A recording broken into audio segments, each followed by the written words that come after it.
देशाचे लोकप्रिय प्रधानमंत्री नरेंद्र मोदीजी यांनी नवीन नवीन विक्रम केले। सर्वाधिक काळ प्रधानमंत्री म्हणून काम करण्याचा विक्रम त्यांनी केला। मोदीजींचा हा रेकॉर्ड 140 कोटी जनतेच्या विश्वासाचं प्रतीक आहे, देशाच्या गौरवशाली प्रगतीचं प्रतीक आहे।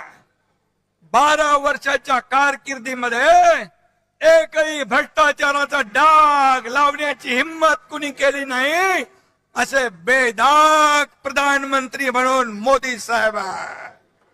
33 देशांनी सर्वोच्च पुरस्कार त्यांना दिले। हा मान फक्त मोदीजींचा नाही, तुम्हा सर्व प्रत्येक भारतीयाचा।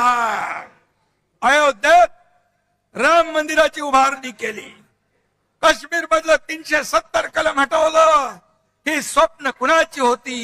ही स्वप्न हिंदू हृदय सम्राट बाळासाहेब ठाकरे यांची होती, ती पूर्ण केली। आणि 12 वर्ष यशस्वीपणे कारभार केल्याबद्दल दिल्लीमध्ये एनडीएच्या माध्यमातून अभिनंदन प्रस्ताव होता आणि त्या एनडीएच्या अभिनंदन प्रस्तावामध्ये तुमच्या शिवसेनेला मानाचं पान देण्यात आलं। मी स्वतः अभिनंदनपर भाषण केलं आणि आजच्या जाहीर सभेतही आपण शिवसेनेच्या वतीने आदरणीय मोदीजींच्या अभिनंदनाचा ठराव इथे करूया। सर्वांनी उभं राहून दोन्ही हात वर करून टाळ्यांच्या गजरामध्ये मोदीजींचं अभिनंदन करूया। बोलो भारत माता की, बोलो भारत माता की, छत्रपती शिवाजी महाराज की जय भवानी। धन्यवाद धन्यवाद।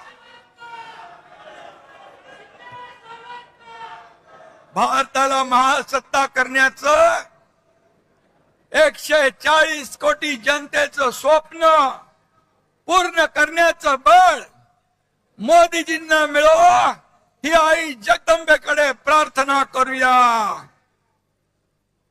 आपल्या अमित भाईंचं देखील मी अभिनंदन करतो। केंद्रीय गृहमंत्री, महाराष्ट्र गडचिरोली पुरता नक्षलवाद त्यांनी खतम केला नाही तर देशातला संपूर्ण नक्षलवाद खत्म करण्याचं काम त्यांनी केलं।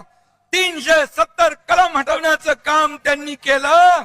आज जर बाळासाहेब असते तर त्याने प्रधानमंत्री मोदीजी आणि गृहमंत्री अमित भाईंचं मुक्त कंठाने अभिनंदन केलं असतं, अभिनंदन केलं असतं, त्यांच्या पाठीवर शाबासकीची थाप दिली असती।